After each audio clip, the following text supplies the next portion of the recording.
Assalamualaikum warahmatullahi wabarakatuh. A'udzubillahi minasyaitonir rajim. Bismillahirrahmanirrahim. Selamat berjumpa lagi sahabat-sahabat dan teman-teman dalam program kita menyemak hukum-hukum tajwid semasa membaca wirid, iaitu wirid-wirid yang dibaca selepas solat, iaitu yang dianjurkan oleh para ulama, para alim yang mengajar kita supaya membaca wirid sebaik saja kita selesai mengerjakan solat. Baik. Kali ini kita berada dalam siri yang ke-7, iaitu yang lepas kita selesai membaca ayat 18 dan 19 dan juga 26 dan 27 surah Ali Imran. Dan kali ini kita menyambung iaitu perkara yang ke-13, iaitu membaca apa? Kita mulakan. Baik, selepas kita membaca iaitu surah Ali Imran sebagai wirid kita dalam solat, selepas solat, kemudian kita akan membaca, digalakkan kita untuk membaca surah Al-Insyirah, iaitu Alam Nashrah. Sebab Alam Nashrah ini seperti surah yang kita memohon rezeki pada Allah Ta'ala, iaitu dalam kepayahan pasti ada kemudahan yang diberikan oleh Allah di dalam apa usaha kita, insya-Allah. Baik.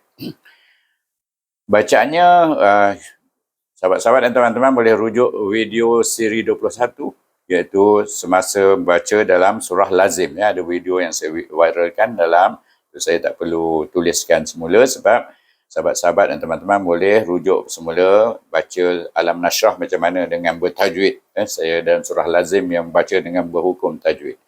Kemudian yang ke-14 kita baca surah Al-Ikhlas. Digalakkan kita membaca surah Al-Ikhlas, iaitu Qul Huwallahu Ahad. Itu surahnya. Pun kita boleh rujuk. Ini kita kena baca 1 atau 3 kali. Iaitu surah Al-Ikhlas kita baca 1 kali ataupun 3 kali. Surah Al-Insyirah tadi sekali saja. Yang untuk membacanya, sahabat-sahabat dan teman boleh rujuk video siri 04 surah Lazim. Kemudian kita baca, digalakkan untuk membaca surah Al-Falaq. Biasanya orang panggil 3 kul. Baik. Surah Al-Falaq kita baca 1 ataupun 3 kali juga. Iaitu rujuk video saya, iaitu siri 03 dalam YouTube, iaitu surah Lazim.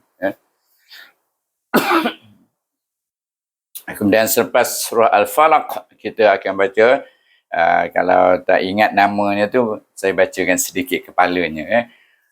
Qul a'udzu birabbil falaq. Itu surahnya. Kemudian kita digalakkan untuk membaca surah An-Nas, iaitu antara 1 hingga 3 kali. Apakah surahnya? Iaitu Qul a'udzu birabbin nas, permulaan ayatnya. Jadi untuk membacanya, rujuk video saya dalam YouTube, iaitu siri yang 04 dalam playlist surah Lazim. Membaca surah Lazim bertajwid. Kemudian selepas habis kita membaca surah Insyirah, surah Al-Ikhlas, surah Al-Falaq dan surah An-Nas, kita digalakkan untuk membaca semula surah Al-Fatihah 1 kali. Rujuk video siri surah Lazim. Oleh kerana kita membuka surah Lazim, jadi saya suruh rujuk Al-Fatihah. Walaupun dalam program ini ada surah Al-Fatihah, tapi yang lebih detail surah Al-Fatihah dibaca dalam video siri membaca surah Lazim.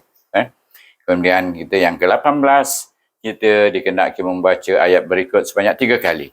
Perhatikan ayat tersebut, iaitu Bismillahilladzi la yadurru ma'asmihi syai'un fil ardi wala fis sama'i wa huwas sami'ul alim. Jadi perhatikan, kita kena baca 3 kali. Yang terbaiknya 3 kali. Nak baca sekali pun boleh juga, tak jadi salah sebab ini adalah wirid saja. Perhatikan apa yang kita baca. Saya bacakan maknanya. Jadi baru sahabat-sahabat dan teman-teman tahu faedah membaca ayat ini. Saya baca dengan lancar. Bismillahirrahmanirrahim. La yadurru ma'asmihi syai'un fil ardi wala fis sama'i wa huwas sami'ul alim. Apa yang kita berdialog dengan Allah pada masa itu? Iaitu dengan nama Allah yang dengan nama itu tidak menjadi mudarat sesuatu pun. Ingat ya. Tidak menjadi mudarat sesuatu pun sama ada di langit atau di bumi. Dan dialah Allah yang maha mendengar lagi maha mengetahui. Jadi kalau kita baca ni nak bawa kereta, nak berjalan, nak bergerak ke mana, nak keluar daripada rumah baca ni, maknanya kita berserah diri kepada Allah, di mana tidak ada mudarat, satu mudarat pun berlaku pada diri kita dalam usaha kita keluar daripada rumah atau memandu kereta. InsyaAllah ya Tuhan akan perkenankan kalau kita rajin membacanya. Kan? Sebab digalakkan baca 3 kali. Dapat? Saya bagi makna dia sekali lagi. Ataupun saya baca sekali lagi dan maknanya sekali. Bismillahirrahmanirrahim. La yadurru ma'asmihi syai'un fil ardi wala fis samai wa huwas sami'ul alim.